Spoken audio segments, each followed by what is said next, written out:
And if you don't think I am, there's a book called Writer's Market. Go call one of those other agents. Because I can't afford to mess with you guys anymore when you know. Because this is my money. And if I can't sell your book, then I don't make any money. I've put in a lot of time, editing, phone calls, everything that goes into it. If I can't sell it, then I've wasted money. So I've become even harder.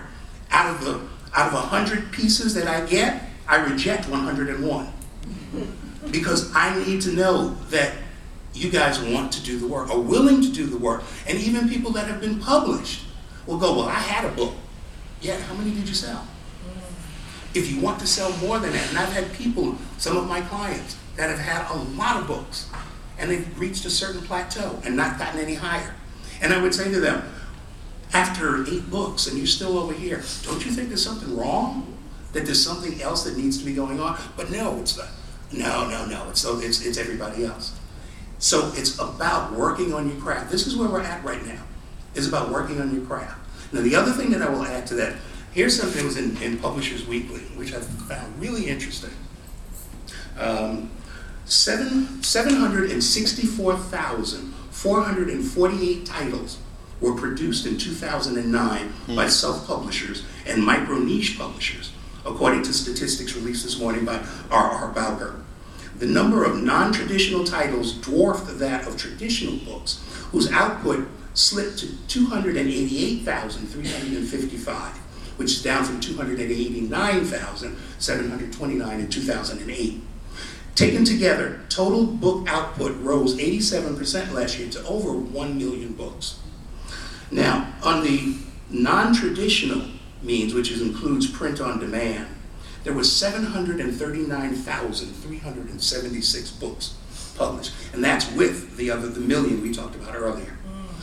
We now have to start thinking about, you guys have to start thinking about, and we as agents have to start thinking about those non-traditional means. Because the publishers are starting to contract, because they did buy too much before. And nobody could really put in the concentration that was necessary to sell those books. So those books stayed on the shelf. And do you know what happens to books when they're returned? I've seen this, and they are pulped. When books are returned to the publisher, it's too expensive to put them back on the shelf. They go into a pulper, and they destroy those books. And that's money that's just lost. So with all of this going on, publishers are starting to look a lot harder and being more stringent. And that includes looking at your numbers. So even the people that have published before, as we said, are no longer getting deals. And for many people, for the first-time authors, this is actually a great time for you, because everything is now computerized. For years, the big mystery in publishing was, what did you sell? Because nobody knew. There was no centralized accumulation of data. Bookstores kept their inventory on index cards, so they couldn't tell you what was sold. Now you hit a button, and they say, let's see, her last book, we sold 5 copies. I'm not taking it anymore. And so now there's a track record, whereas before we thought it was a good thing to have a track record. Well, if you haven't sold, it's not a good thing.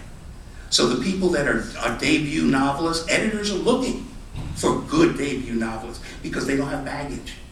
And there's a way that you can build them. So all of that is to say, what am I looking for right now? I'm looking for good books. I'm looking for good books that I think are going to stand the test of time, and people that are willing to do the work and willing to roll up their sleeves and don't think that just because they put in the last period on their manuscript that the book is done. Now that's just a silly first draft.